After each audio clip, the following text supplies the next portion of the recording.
ఏంటి ఇవన్నీ బెనిషా పని సార్. బెనిషా అవును సార్. ఏమేమి నువ్వు రైతువా? నేను రైతు సార్.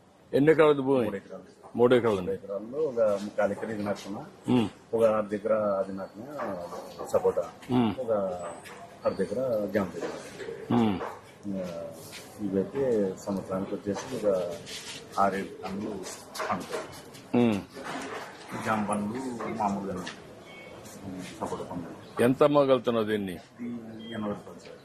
ఇది నువ్వు రేటు ఇప్పుడు చేసావు కదా ఏమ్మా? బోర్డు రేటు బోర్డు రేటు ఇక్కడ ఎంత రాస్తే అంత.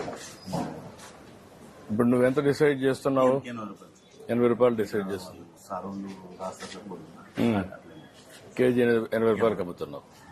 అందులో దీనికి మందు కాదు కదా సార్, ఆర్గానిక్. ఆర్గానిక్ చేస్తున్నావు. సర్టిఫికేషన్ ఉందా నీకు? సర్టిఫికేషన్ ఉందా? ట్రేసబిలిటీ సర్టిఫికేషన్ కూడా వస్తుంది ఇప్పుడు. అంటే నువ్వు ఏ పొలంలో పండిస్తున్నావు, ఏ రైతు పండిస్తున్నాడు, దానికి జియో ట్యాగింగ్ చేస్తారు. అదే మాదిరిగా ఆర్గానిక్ టెస్ట్ చేస్తారు. టెస్ట్ చేసి సర్టిఫికేషన్ ఇస్తారు.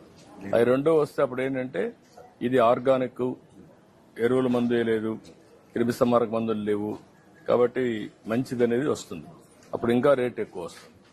చిన్నది కదా అని పెట్టుకోలేదు. రెండోది ఇప్పుడు కొత్తగా కవర్స్ వచ్చాయి. అవును సార్, ఇచ్చినారు సార్. నాకు ఇచ్చారా? ఇచ్చినారు, పెట్టినాను. నేను కవర్స్ పెట్టావా? పెట్టాను. ఈ గేమ్ ఏం లేదు, డిపార్ట్మెంట్ వాళ్ళు ఇచ్చినారు సార్. ఇచ్చారా? పెడితే నీకు దానివల్ల లాభం ఏమనిపిస్తుంది? చాలా దిగుబడి బాగుంది, పండు కూడా రుచి కూడా బాగుంది సార్. రుచి బాగుంటుంది, చూడడానికి కూడా ఏమి మరకలు ఉండవు కదా. ఉదయం నేను మొన్న తెంపేటప్పుడు వాన పడినందుకు కాయ కొద్దిగా చేయడం సార్.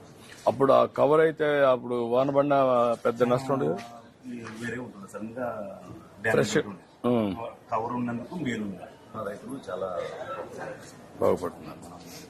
పెట్టిన కూడా లేకపోతే వేరే ఉంటే మనం వాళ్ళకి మేలు. నీకు మొత్తానికి ఎంత వస్తుంది సంవత్సరానికి? ఒక 1,20,000, లక్ష దీనికి ఒక 70,000-80,000 వస్తుంది. సపోటాకి కొంచెం వస్తుంది. జామ పంట మొత్తం కలిసి 3 పంటలకు కలిపి 1,20,000.